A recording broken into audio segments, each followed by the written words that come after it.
पड़ेंगे। पहले सवाल में क्या दे रहा है वो कि क्रय मूल्य है 600, विक्रय मूल्य है 615। तो लाभ निकालो पहले, फिर लाभ निकल पाएगा तभी आपका लाभ प्रतिशत निकल पाएगा, क्योंकि सवाल में सबसे पहले उसने कह दिया कि प्रतिशत लाभ या हानि ज्ञात कीजिए। तो पहले लाभ कैसे निकालेंगे, पिछली वाली प्रश्नावली में नहीं सीख पाए हैं कि लाभ बराबर क्या होता है, विक्रय ऋण क्रय, नहीं होता है। तो विक्रय कितना है भाई साहब 615 और क्रय कितना है 600, तो लाभ कितना है 15। जब आपका लाभ निकल आया तो अब लाभ प्रतिशत का सूत्र लगा दीजिए। लाभ प्रतिशत बराबर क्या होता है, लाभ गुणे 100 बटे क्रय मूल्य। तो लाभ कितना है आपका 15 रुपए, यहाँ रख देंगे 15 गुणे 100 कितना है सूत्र का है, और क्रय मूल्य कितना है 600 बटे में आ जाएगा 600। 2 शून्य से 2 शून्य कट गया, उसके बाद 2 से काटेंगे 3 से काटेंगे 3 दूनी 6। अब हर को हमने 3 से काट दिया तो अंश को भी 3 से काटना पड़ेगा, ठीक है। तो 3 से भाग देंगे तो 5 भाग जाएगा, तो कितना हो गया 5 बटे 2 प्रतिशत।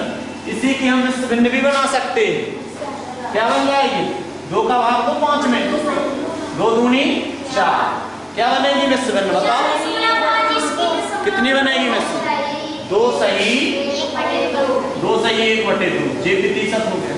इसी को हम दशमलव में भी बदल सकते हैं, दशमलव में भी बदल सकते हैं। 2 देखो 2 तो अपना जो है ही है, दशमलव लग जाएगा तो इससे 1 पे शून्य नहीं बढ़ जाएगा, तो 10 हो जाएगा, 2 पंचे 10, 2.5। तो तीनों उत्तर हो चुके हैं आप बात सरल भिन्न में भी, मिश्र भिन्न में भी, दशमलव में भी आपको उत्तर हो सकते हैं। उसके बाद आगे वाला देखिए, समझ में आ रहा पक्का कि नहीं आ रहा। उसके बाद 6वां नंबर सवाल को देखें। क्रय मूल्य है उसका 16,000 रुपये, कितना है 16,000, और विक्रय मूल्य कितना है 13,120। तो बता क्या हो गया, क्या हो गया हानि होगी ना, क्योंकि खरीद ज्यादा की थी बेच कम की है, ठीक है। क्रय मूल्य कम है ज्यादा है और विक्रय मूल्य ज्यादा है, तो हानि होगी भाई। तो पहले हानि बराबर क्या, और फिर दूसरी बार क्या निकालेंगे, हानि प्रतिशत बराबर क्या। 2 चीजें नहीं निकालना है, 2 निकालनी पड़ेगी। तो सबसे पहले हानि निकालना पड़ेगी, तो हानि का सूत्र लगाएंगे। तो हानि में क्या होता है बताओ, हानि में क्रय बड़ा होता है, इसलिए क्रय ऋण क्रय मूल्य ऋण विक्रय मूल्य। अब क्रय कितना है 16,000, विक्रय मूल्य कितना है 13,120। तो हानि निकालो कितनी निकलेगी, घटाना पड़ेगा। शून्य के बाद शून्य में शून्य गया शून्य, शून्य के बाद 10 में से 2 गई 8, हाँ चलाइए 2 हो जाएंगे, शून्य के बाद 10 में से 2 गई 8, हाँ चलाइए 4 हो जाएंगे, 6 में से 4 गया 2, और फिर 1 में से 1 गया कुछ नहीं। कितनी हानि हो गई है 2,880 रुपए की हानि, घटा नहीं पा रहे क्या। अब हानि प्रतिशत का सूत्र लगाइए। हानि प्रतिशत बराबर क्या होता है, हानि गुणे 100 बटे क्रय मूल्य। तो हानि कितनी है बताओ 2,880 गुणे 100, क्रय मूल्य कितना है बताओ 16,000 नहीं दिख रहा, 16,000। समझ में आया। 2 शून्य से 2 शून्य कट जाएंगे, और 1 शून्य अगर अंश हर का कट रहा तो 1 अंश का भी काटना पड़ेगा। यही नियम है ना, जितने संख्या से अगर हर काटते हैं तो उतने संख्या से अंश भी विभाजित होना चाहिए। अब 16 से भाग दे दीजिए, 16 एकम 16, 16 एकम 16, 28 में से 16 गए कितने बच्चे बताओ 12 बच्चे ना। तो 12 पे अंक अगर हम 8 का उतार लेंगे, 12 पे 8 का उतार लिया 128 हो गया। तो 16 8 128, 16 8 128, तो 8 बार फिर चला गया। तो कितना 18% की हानि हुई। कहने का मतलब समझ में आया कि 100 रुपए पे 18 रुपया हानि हो गई, 100 रुपए पे 18 हानि हो गई, 100 रुपए पे 18 का बट्टा लग गया, 100 रुपए पे 18 का घाटा लग गया। 7वां सवाल देखो, क्रय मूल्य है 880, क्रय मूल्य कितना है 880 और विक्रय मूल्य है 1012 रुपये। तो बताओ क्या हो गया, क्या हो गया बेटी, कहां ध्यान दे रहा, क्या हो गया लाभ। तो पहले आपको लाभ निकालना है, लाभ बराबर क्या, और फिर निकालना है लाभ प्रतिशत बराबर क्या। समझ में आया, लाभ बराबर क्या, लाभ प्रतिशत बराबर क्या। तो पहले लाभ का सूत्र लगाना पड़ेगा तभी तो लाभ निकलेगा। तो लाभ का सूत्र क्या होता है, विक्रय ऋण ये होता है बेंच, क्योंकि लाभ में बेंच बड़ी होती है तो बड़े में से छोटा घटाना पड़ेगा। तो विक्रय कितना है बताओ 1012 रुपये और क्रय कितना है 880 रुपये। घटाओ, 2 में से 0 गया 2 बचेगा, 9 में से 8 गया 1 माने 11, 11 में से 8 गया 3 बचेंगे, ठीक है। हाँ सलाई से 9 हो जाएंगे, 10 में से 9 जाएंगे 1 बचेगा। 132 रुपये का क्या है, क्या है लाभ, 132 का लाभ हो गया। लाभ का सूत्र लगाएंगे तो लाभ ही निकलेगा ना। अब लाभ प्रतिशत का सूत्र लगाना है तब तो लाभ मिलेगा। तो लाभ प्रतिशत बराबर क्या होता, लाभ गुणे 100 बटे क्रय मूल्य। नहीं आ पाया अभी तक समझ में, इतना सवाल कर दिए फिर भी नहीं आ पाया। तो लाभ कितना है 132 गुणे 100, क्रय मूल्य कितना है 880। नहीं आया समझ, दो चीज जहां की हुई रखोगे कि नहीं।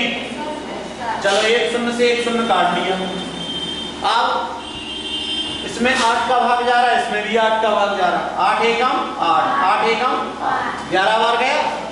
इसमें डाला 8 एकम 8, कितने बचेंगे 13 बचेंगे। नहीं जा रहा है इसमें 8 का नहीं जा रहा ना, बाउंड हो जाएंगे तो नहीं जाएगा। चलो 8 का इसमें 2 से काट लो, ठीक है 2 से काट लो, 4 से काट लो, 4 दूनी 8, 4 दूनी 8, इतना हो गया। 4 से इसका भाग दिया 4 3 12, 1 बचेगा तो फिर से हो जाएगा 4 3 12। यार जाना चाहिए। अब 11 से काट, चलो 2 से काटा 2, 11 से काट रहे हैं, 11 दूनी 22, समझ में आ गया। 11 से काट लिए 11 दूनी 22। अब जब नीचे 11 से भाग दे दिया तो ऊपर भी जाना चाहिए। तो 11 3 33, 3 बार गया। अब 2 का भाग 10 में जा रहा, 2 एकम 2, 2 पंचे 10। अब 3 और ऊपर 5 बचे, 3 5 15। तो 15% की क्या हो गई, लाभ हो गई। 15% की क्या हो गई, लाभ हो गई। समझ में आया, 15% का लाभ हो गया। नहीं आया समझ में जी। सबसे पहले आपका क्रय मूल्य दिया जी, विक्रय मूल्य दिया, पहले लाभ निकालो फिर लाभ प्रतिशत निकालो। तो लाभ बराबर निकालते हैं तो विक्रय ऋण क्रय 1012 में से 880 जाएंगे तो 132 बचेंगे। 132 लाभ हो गया। लाभ प्रतिशत का सूत्र लगाएं तो लाभ गुणा 100 बटे क्रय मूल्य हो जाएगा। तो लाभ आपका 132 है गुणा 100 बटे 880 हो जाएगा। 0 से 0 कट गया। इसको आपने 2 से काट दिया, 4 से काट दिया तो 22 आ गया। इसको 4 से काट दिया तो 33 आ गया। फिर इसको 11 से काट दिया फिर 2 आ गया, 11 से काट दिया फिर 3 आ गया, फिर 2 से काटा इसको 10 को 5 आ गया, 3 5 15% का लाभ आ गया। समझ में नहीं आया क्या? उसके बाद सवाल नंबर 2 देखना है। कौन सा देखना है? एक वस्तु को 100 रुपए में खरीद कर 450 में बेचने पर प्रतिशत लाभ या हानि की गणना कीजिए। हाँ, सवाल बहुत सरल है ना। पहले आपको सवाल पढ़ के ही समझ में आ जाना चाहिए कि लाभ हो रहा कि हानि हो रही। ठीक है, दूसरा सवाल देखिए।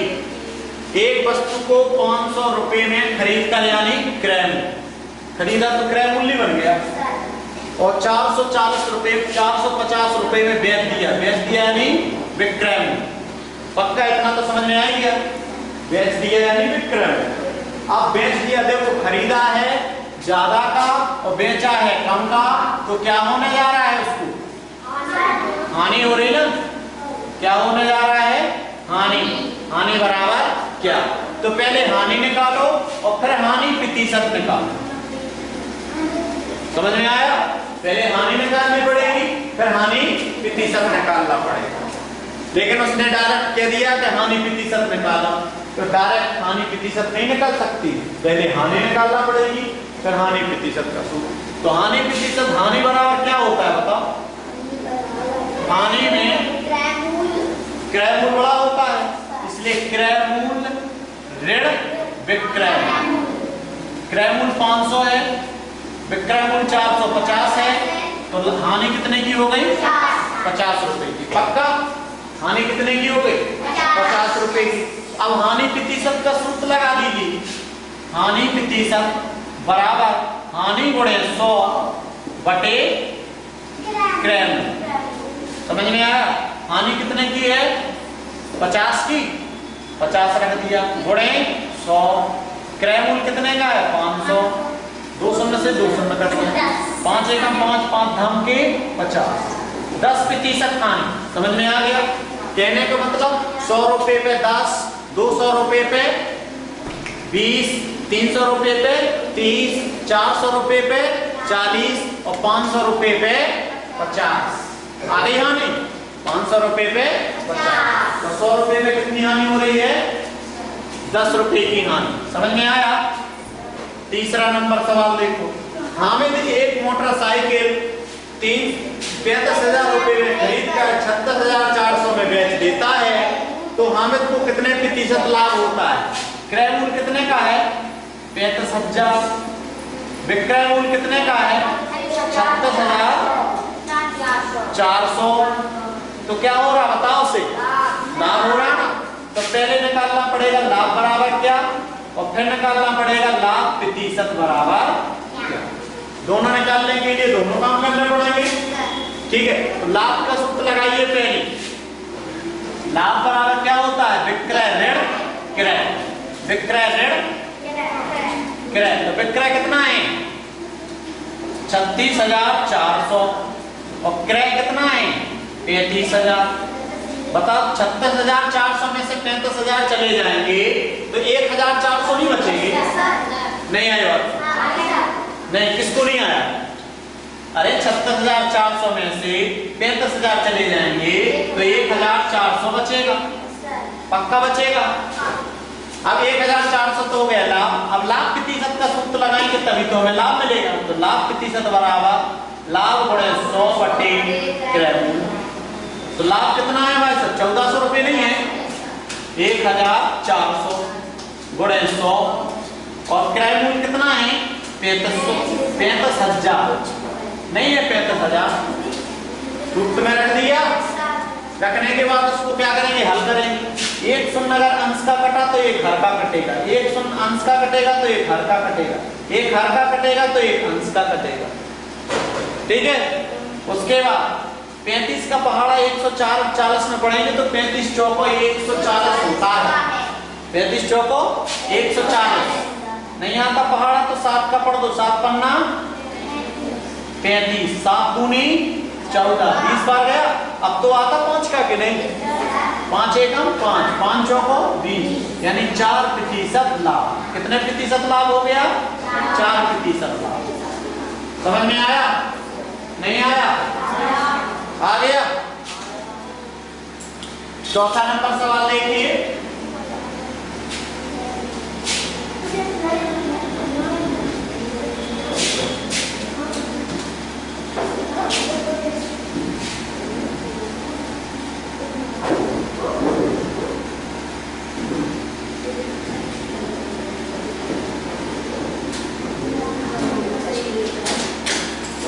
चलो देखें चौथे नंबर सवाल में डेनियल ने एक रेडियो 750 रुपए का खरीदकर 825 में बेच दिया। क्या होगा बता? लाभ क्या होने? खरीदकर 750 रुपए क्या है? क्रय मूल्य। और 825 रुपए क्या है? विक्रय मूल्य। बात नहीं।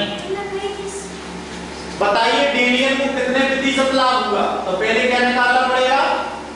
पहले क्या निकालना पड़ेगा? पहले लाभ बराबर क्या, फिर लाभ प्रतिशत बराबर क्या। समझ में आया? मिट्टी सीधे बैठो। लाभ बराबर सूत्र लगाइए। लाभ बराबर क्या होता है? विक्रय ऋण क्रय। विक्रय कितना है 825, क्रय कितना है 750। घटा इसको, शून्य में से 5 में से शून्य गया 5, 2 के माने 12, 12 में से 5 गई 7, हां से लाई 100 हो गया तो 8, 8 में से 8 गया कुछ नहीं, यानी लाभ कितने का हो गया 75 रुपए का आपको लाभ हो गया। अब लाभ प्रतिशत का सूत्र लगाना पड़ेगा, तभी हमें लाभ प्रतिशत बराबर लाभ गुणे 100 बटे क्रय मूल्य। समझ में आया? तो लाभ कितना है भाई साहब, देखो यहाँ पे कितना लिखा है 75, नहीं है 75 गुणे 100, क्रय मूल्य कितना है देखो यहाँ पे कहां से 750। समझ में आया? शून्य से ये शून्य कट गया और 75 एकम 75, 75 एकम 75, 75 से 75 कट गया। अब ऊपर क्या बचा सर 10 एकम 10, यानी 10% उसको क्या हो जाता है लाभ। 100 रुपए पे 10 लाख, 200 पे 20, 300 पे 30, 400 पे 40, 500 पे 50, 600 पे 60, 700 पे 70 पक्का, और 50 पे 5, 70 और 5 75, नहीं बात। 700 रुपए पे 70 रुपया लाभ, 50 रुपए पे 5 रुपया लाभ, तभी तो उसको 750 पे 75 लाभ। नहीं आया समझ में? इसको आ गया प्रतिशत। लाभ प्रतिशत बराबर क्या होता है लाभ गुणे 100 बटे क्रय मूल्य, हानि प्रतिशत बराबर हानि गुणे 100 बटे क्रय मूल्य। समझ में आया? इसी चैप्टर को आप लोग करते रहो और खत्म आज की पढ़ाई, ठीक है।